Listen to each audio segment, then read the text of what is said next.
guys, good evening. Nag-prepare lang tayo ng gamot para bukas. Ito, last inom ko na to ngayon. Ito, last inom ko na ngayon.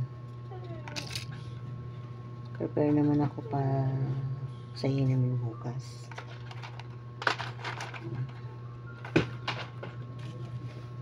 Yung para bukas naman prepare. Kailangan ko kasing gawin to para hindi ako malito sa umaga pag kinabukas na inom ako. Hindi ako malilito. Mahanap pa. Ito. Pang spray sa ilong 3 times a day. Prepare ko na to eh. Ito. Para bukas ng umaga.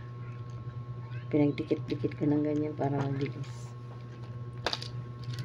Ito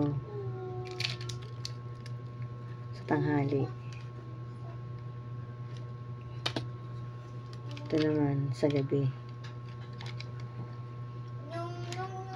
Diyos ko, dami. Yung iba dito iinumin ko for 14 days lang, pero yung iba for 3 months.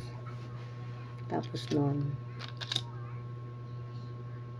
panibagong laboratory na naman, may request na binigay sa akin para pagkatapos ng 3 months ay inuman ng gamot, ilalaboratory ulit. Sana okay na ako. Okay na lahat. Thanks for watching guys. Magandang gabi.